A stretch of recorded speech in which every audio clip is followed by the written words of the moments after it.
Hi, this is Peter Grant from Zaner Metals with a quick hit on the metals. Another exciting day in the precious metals market. With me, my colleague from the Chicago Financial District, Peter Thomas. Hey, welcome everyone. We're gonna do quick hits when we get very radical days because people are calling in asking us, "Hey, what's going on?" So we'll put it out there so you can just click on it when it's convenient. We'll try to fill you in. When we get radical days, Yeah, pretty much every day, right? I know it has been just. I mean, it's like somebody put a voodoo charm out here, man. It's like this, you just blink and it's 1,000-point swing. Well, today is different than Friday. Oh, is that Certainly, right? Could you explain why? the elevator's going back up today. Thanks in large part to the G7 over the weekend. It indicated that they're prepared to do whatever it takes to protect the global economy. And then today, the Fed jumped in with a Yeah, emergency 50 I'm heard basis point rate cut. exactly right. And so But we're back up. I mean, you haven't looked at the screen in the last 2 minutes. We're 85 lower. We were 300 higher when we started this. The It's hard to keep up, man. Even as I Hey, man, try and set up the video, I'm things telling you, are changing. I mean, it's. I got on a train this morning. I was looking at gold, and it was like $2-3 higher. I got off the train. It was like $14 higher. I was like, oh, okay, and has not stopped. I mean, we've marched almost $50 higher from the low in Hong Kong last night, and it doesn't seem to be Right. slowing down. So we eclipsed Friday's high. So the Right. big sell-off, we've retraced all of that. More than 61.8% of the entire decline from last week's high at 1689.35 has now been retraced.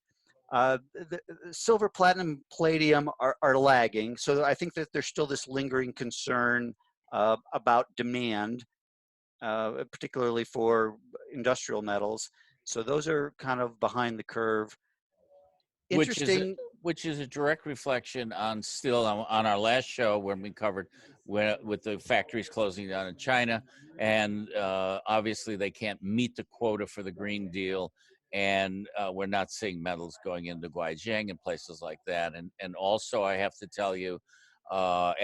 Be sitting here at the metals desk. We've been getting calls and offers for barred rhodium from Baird and PAMP both. So there is product for sale right now, which goes to what we talked about, the bump in the road theory, correct? Right, right, exactly. Yep. So, I mean, where do you think we go from here? Do you think gold's destined for new 7-year highs here, or more choppy, consolidative type Well, I trading? mean, if I knew that, I'd be sitting on my island under my palm tree with my drink with a little umbrella in it. But I mean, if we're venturing guesses in this insanity, I could be right 6 times today. I mean, there's no question Right. about it. I mean, does it feel like we're going to hold a $60 rally intraday today in gold? We've got to hold 1635, 1638 close there for us to start another little leg up from my side.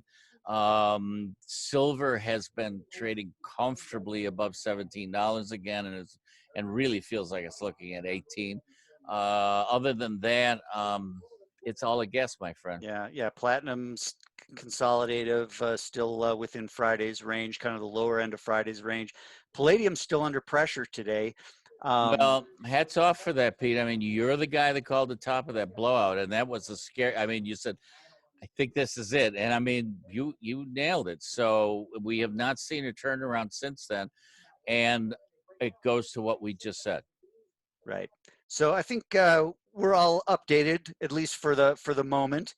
Right, And as market conditions warrant, we'll be back. So I'm Peter Grant from Zaner Metals in Denver. Pete Thomas in Chicago. Good trading to you.